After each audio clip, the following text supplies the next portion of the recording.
दोस्तों, जैसा कि हमने आपसे वादा किया था कि मुफ्ती सलमान अजहरी साहब के मामले में हम आपको डिटेल जो रिपोर्ट है वो आज का दे देंगे। आप तमाम लोग जानते हैं कि मैं थोड़ा-सा बिज़ी भी था, क्योंकि आपको मालूम है कि उत्तर प्रदेश पुलिस ने जो है हिंदुस्तानी मीडिया के ऊपर एफआईआर दर्ज कर दिया है और इसी वजह से थोड़ा जो लीगल टीम है उन लोगों से बातचीत में थोड़ा वक़्त जो है वो गुज़र गया। ख़ैर, मुफ्ती सलमान अजहरी साहब के मामले में बात करेंगे कि आखिरकार आज अदालत में क्या हुआ। जैसा कि आप तमाम लोगों को हमने बताया था कि आज के दिन मुफ्ती सलमान अजहरी के मामले में जस्टिस इलियास वोहरा साहब और जो उनके साथ एक और जज हैं, यानी कि 2 बेंच हैं, 2 जज का बेंच है, तो वो फैसला सुनाएंगे कि आखिरकार मुफ्ती सलमान अजहरी के मामले में उन्हें कोई सज़ा मिलेगी या फिर उन्हें रिहा किया जाएगा। लेकिन अचानक से जब मैंने इसके बारे में पता किया तो मालूम चला कि आज मुफ्ती सलमान अजहरी साहब की रिहाई नहीं हुई, ना ही उन्हें कोई सज़ा दी गई, यानी कि तारीख दे दी गई। अब ये तारीख क्यों दी गई? क्योंकि आज तो फाइनल जजमेंट का दिन था, आज तो जजमेंट आना था, तो आखिरकार इसके पीछे की क्या वजह है? देखिए, हम शुरू से अंत तक बताएंगे। वीडियो 15 मिनट तक का हो सकता है, तो अगर किसी को लगे कि बहुत ज़्यादा वक्त मैं ले रहा हूं तो आप आगे पीछे कर सकते हैं या फिर आप जो है टाइम स्पीड अपना बढ़ा सकते हैं। देखिए, सबसे पहले बात करेंगे कि आज अदालत में 11:30 में मुफ्ती सलमान अजहरी के मामले की सुनवाई शुरू हुई। इस वक्त जैसे ही मामला शुरू हुई, जस्टिस इलियास वोहरा साहब ने, क्योंकि पूरे मामले में जस्टिस इलियास वोहरा साहब से ही जो है जो वकील थे उनकी बातचीत हुई। इस दरमियान 2 इशू आए। सबसे पहला जो था वो कंटेंट को लेकर के था। देखिए, हुआ ये कि he could not pleading we could not represent concern, on the other hand your brother has already made the representation. देखिए, सबसे बड़ी बात जो यहाँ पर आई ना वो ये आई कि भाषा को लेकर के हुई। वो भाषा है गुजराती। देखिए, इस भाषा की वजह से एक मसला प्रॉब्लम खड़ा हुआ। मतलब भाषा की वजह से नहीं, मुफ्ती सलमान अजहरी साहब की तरफ से उनके वकील के द्वारा, उनके जो एडवोकेट है उनके द्वारा ये बात कही गई कि हमारे जो कहा सकता है हमारे जो क्लाइंट है उन्हें गुजराती नहीं आती। ये बात कही गई थी, ये दलील दी गई थी और इस मामले की जो दलील पेश की गई तो उनके अगेंस्ट में जो वकील थे, ये पिछले ही बार हो चुका था ये मामला। उसी वक्त उनके वकील मतलब प्रोसिक्यूटर जो थे, जो मुफ्ती सलमान अजहरी के अगेंस्ट में वकील थे, उन्होंने कहा था कि नहीं, your brother has already made the representation. वकील जज ने ये बात मुफ्ती साहब के एक भाई से कही। इसको कही मुफ्ती साहब के एक भाई से कही। कहाँ कही?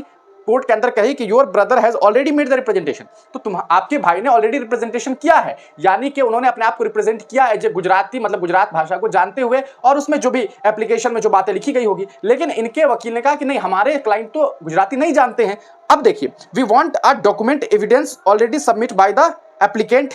अब है क्या कि भैया इनके वकील ने एक पेपर तो जमा किया था, एक पेपर तो सामने आया था जिसमें गुजराती को लेकर के था, क्योंकि गालिबन उसमें मुफ्ती साहब ने अपना एक सिग्नेचर जो है वो किया होगा। तो इसका मतलब ये है कि वो जानते हैं ये। अब देखिए, कोर्ट जो है ना, कोर्ट दलीलों से चलती है, कोर्ट एविडेंस से चलती है। आप कुछ भी कह दीजिए, वो नहीं मायने रखता है कि आपके पास रिटन एविडेंस क्या है। अब इस मामले में कि we want a document evidence already submit by the applicant, produce the document और नॉट।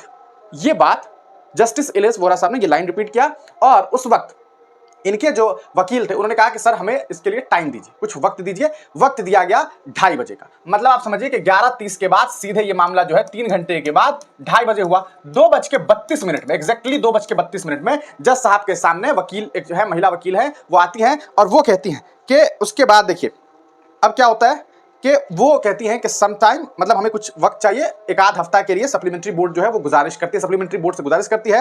अब देखिए, this matter was on the last occasion. अब जज साहब ने इस पूरे मामले पे जो स्टेटमेंट दिया, जज साहब ने कहा कि ठीक है, आपको वक्त चाहिए ना, ठीक है, वक्त दिया गया। लेकिन जज साहब ने इस पूरे मामले पे स्टेटमेंट क्या दिया? वो कहते हैं कि this matter was on the last occasion, the court has substantially heard the council for the both respective parties. यानी कि ये जो मामला है वो अब आखिर में मामला खत्म होने को है, लेकिन matter was in the last occasion, the court has substantially heard the council for the respective parties. हमने दोनों ही पक्षों की बातचीत को जो है वो सुन लिया है, हमने जान लिया कि जज साहब कह रहे हैं and the matter was posted for order. अब जो मतलब जो मामला है बस ये ऑर्डर देने की बात है, मतलब सीधे सीधे ऑर्डर देने की बात है कि भैया मामले का ऑर्डर क्या होगा, कि वो जेल जाएंगे, नहीं जाएंगे, रिहा होंगे, नहीं होंगे, बस इस लेवल पर ये केस पहुंच चुका है। After going through the reports it appears the applicant detaining has not produced the representation made to the concern authorities to his brother. अब यहां पर बात ये आ रही है कि देखिए, अब क्या है कि applicant detaining has not produced the representation made to the concern authorities to his brother. ये सारा का सारा खेल एक एप्लीकेशन है और एक पेपर है जो एक एविडेंस के तौर पर सामने रखा जाएगा किनके, क्योंकि इनके एक भाई जो है वहां पर रिप्रेजेंट कर रहे हैं मुफ्ती सलमान अजहरी साहब को। तो एक रिप्रेजेंटेशन जो है वो साबित करने के लिए एक पेपर की जरूरत है। Concerned authorities to his brother, उसके बाद in such circumstances the counsel appearing for the applicant seek times to place on records the necessary paper. तो इसके बाद जज साहब कहते हैं कि ये जो दोनों मतलब ये जो वकील हैं, मुफ्ती सलमान अजहरी के जो वकील हैं, उन्होंने वक्त मांगा है 1 हफ्ते का इस मामले में जो एविडेंस है, डॉक्यूमेंट है, वो पेश करने का कि सर ये एविडेंस है, इस एविडेंस के साथ देखिए कि क्या क्या बातें हुई है। तो बेसिकली एक एविडेंस, एक पेपर का खेल है।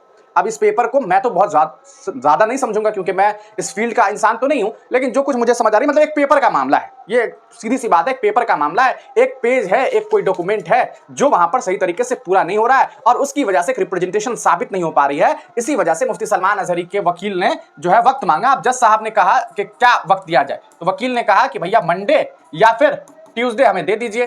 जज साहब ने ट्यूसडे जो है फाइनल कर दिया है, यानी कि ट्यूसडे का मतलब होता है गालिबन 16 तारीख, यानी कि 16 जुलाई को अब मुफ्ती सलमान अजहरी के मामले में जो है वो फाइनल हियरिंग होगी। तो ये अपडेट है और ये फाइनल अपडेट है। इसके अलावा इस पूरे मामले में अब कोई जानकारी नहीं है। तो ये हमने आपको जानकारी दे दी। आप तमाम लोग इस वीडियो को जरूर शेयर कर दीजिएगा, अपने अपने दोस्तों के साथ साझा कर दीजिएगा। इस चैनल पर नए हैं तो चैनल को जरूर सब्सक्राइब कर लीजिएगा। हमें जहां तक हो सके सपोर्ट करते रहिए। हमारे फेसबुक पेज हिंदुस्तानी मीडिया ऑफिशियल को भी आप फॉलो कर सकते हैं अगर आप फेसबुक का इस्तेमाल करते हैं।